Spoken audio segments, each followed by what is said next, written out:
Welcome back to Bible Study. So glad that you are with us for the final day this week of Bible study as we continue our look into the topic of unity, utilizing the lens of the book of Ephesians in order to understand unity better. Unity with God, unity with others, unity with ourselves. Today we are in Ephesians chapter 3, verses 14 through 19. All of this today is brought to you thanks to the generous support of those people who choose to partner with ChristTable.today. I'd encourage you to consider being a part of who we are and where we're going. You can find out more information about us by going to that URL, www.christtable.today. And I'd also encourage you to consider making a donation to us or making us a part of your regular donation practices. You can donate there easily, safely, simply, secure, and we need your support, especially if you find this helpful to your spiritual journey. Also, want to encourage you that you can join us all of the time here, and we'd love to have you join us on this study through the book of Ephesians. If you'd like to download the entire reading plan, of which we're only about a third of the way through, you can go to this website, go.christtable.today/unity. And there'll be a PDF right there where you can download for free all of the reading plan for the rest of our Bible study through the book of Ephesians. One more thing before we jump into the study today. We still have scheduled at this point a meeting here, an in-person gathering over at not Daniels Park, over the Sea Oats Pavilion at Jupiter Beach. We're going to be over there. And we are looking forward to having you be a part of that this Sunday at 11 o'clock. There's more information on the website right there about that event. And we're looking forward to being up in Northeast Ohio in the Cleveland area the following Sunday. Now, at this point, both of those are still on and going to happen. But we're looking at the COVID data and all those things in both of those communities in order to see whether or not we can do it safely. So we're going to send out an email probably tomorrow to let you know what's going on with that. And so make sure that you're on our email list. And surprise, you can easily sign up for that email list by going to the website right there, and we'll keep you posted as to where we're going and what we are doing.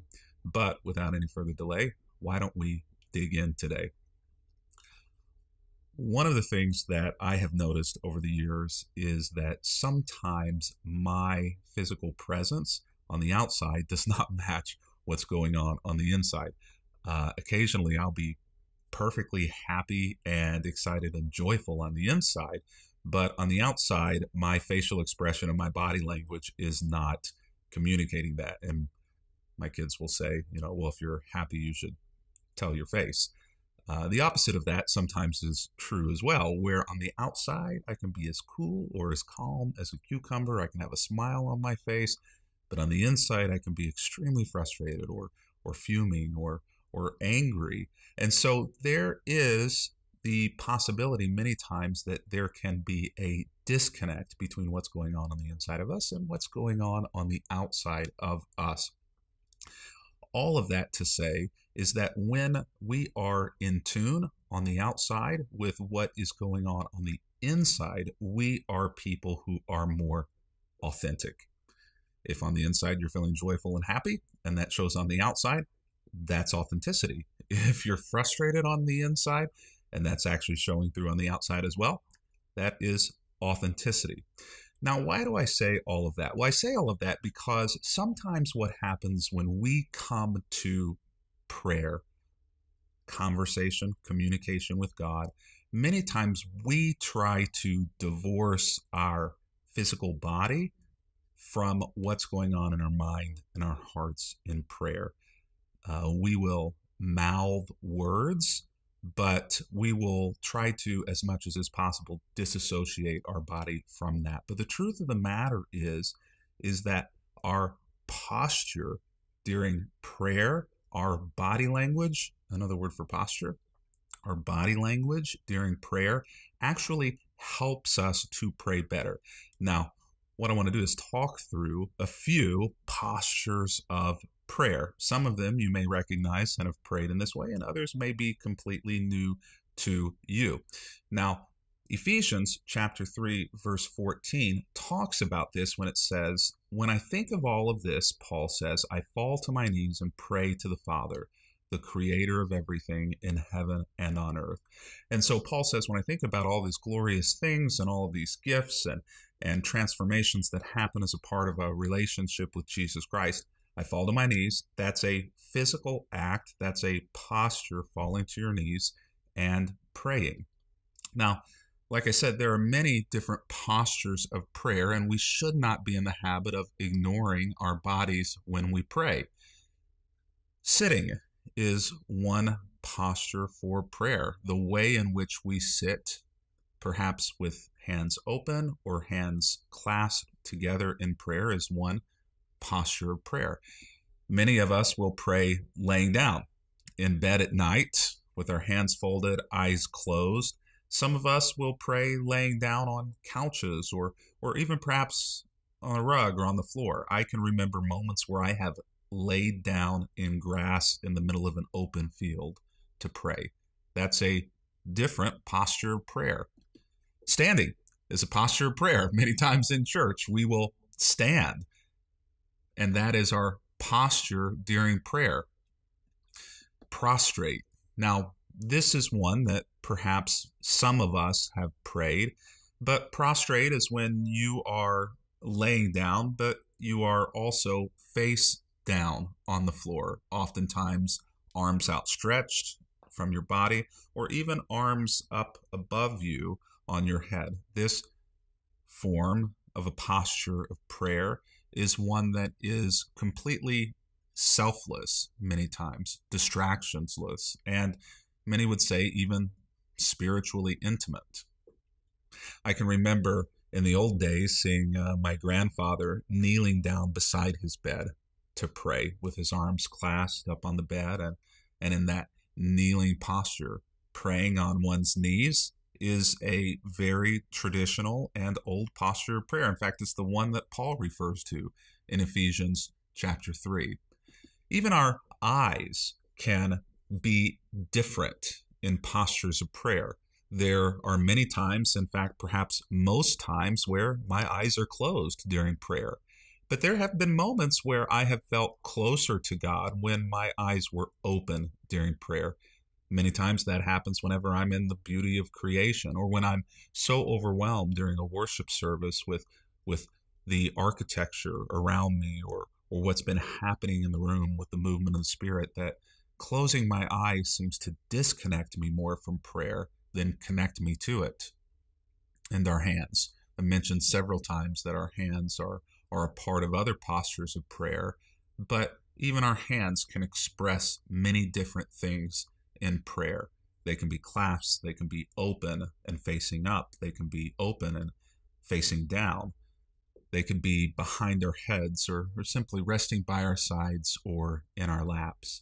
And so whenever Paul talks about prayer here, it's very interesting that Paul actually gives us a physical posture that he takes, which I think is an encouragement to us to consider not just the words that we say in prayer, but that we would also consider our form, how we are bodily during prayers, and that match, if possible, the feelings that we want to communicate and that we want to feel and are feeling during prayer.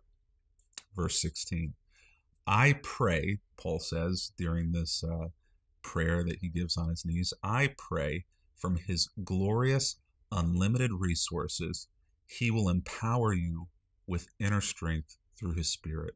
And so I think Paul fell to his knees because for him, that was a powerful place of prayer, being on his knees. And when he is on his knees in that powerful place of prayer, he is praying, lots of P words here, he is praying that God will empower this church at Ephesus, and I think ultimately that he would empower you and I with inner strength through the Spirit to endure whatever it is that you are enduring. When that happens, verse 17 says, then Christ will make his home in your hearts as you trust him.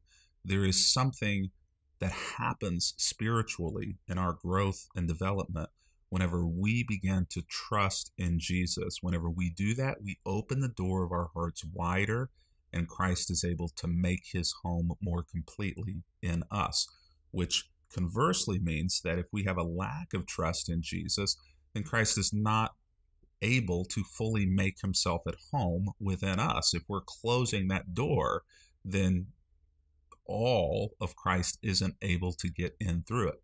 Then I love the second half of verse 17 where Paul says, your roots will grow down into God's love and keep you strong. That's an action, something that doesn't just happen immediately, that you will be deep and strong in God's love. But whenever we open up our hearts and our trust to Jesus Christ, then his roots are able to indwell us and grow deeply within us. I looked this up just a few minutes ago.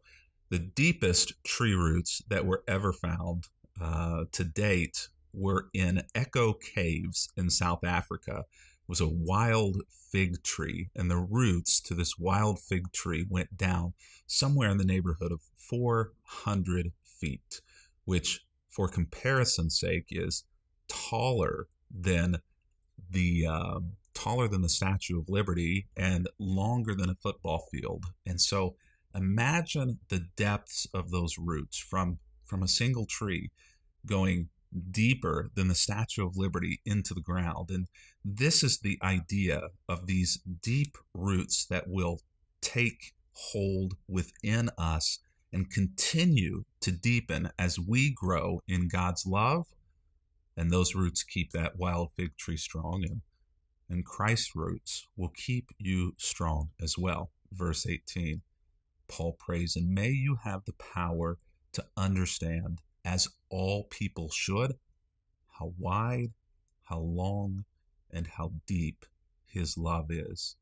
Now, in the original writings of this, there is no object there. The verse does not end with how deep his love is. And so the translators have made a decision there as to what the object is.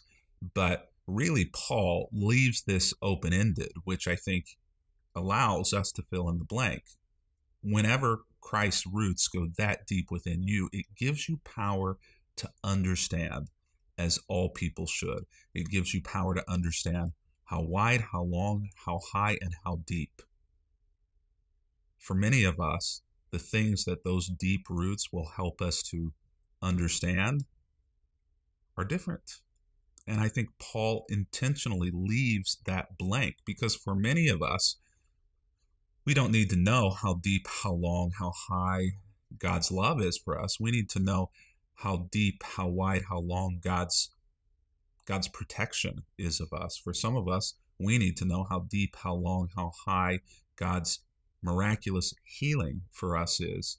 For some, it's how deep, how long, and how wide God's ability to sustain us is. And so for all of us, I think that we come to Christ with different needs. And when we allow his roots to begin to grow within us, whenever we open that door to him, then he does something within us that is not just incredible at the depths at which he will go within us, but also is unique to us and to where we are and to our specific needs. Verse 19, and our final verse for today, Paul writes, may you experience the love of Christ, though it is too great to ever understand fully. Then you will be made complete with all the fullness of life and power that comes from God. And that's my prayer for you as well. It's been good to be with you today. Make sure to head over to christtable.today if you have not yet signed up for the email list. What are you waiting on? Come on, do it. And consider being a donor. Partner with us. I've got something I'd love to send you in the mail as a thanks for your gift. But until next time, next week, Monday morning, 11:30 Eastern,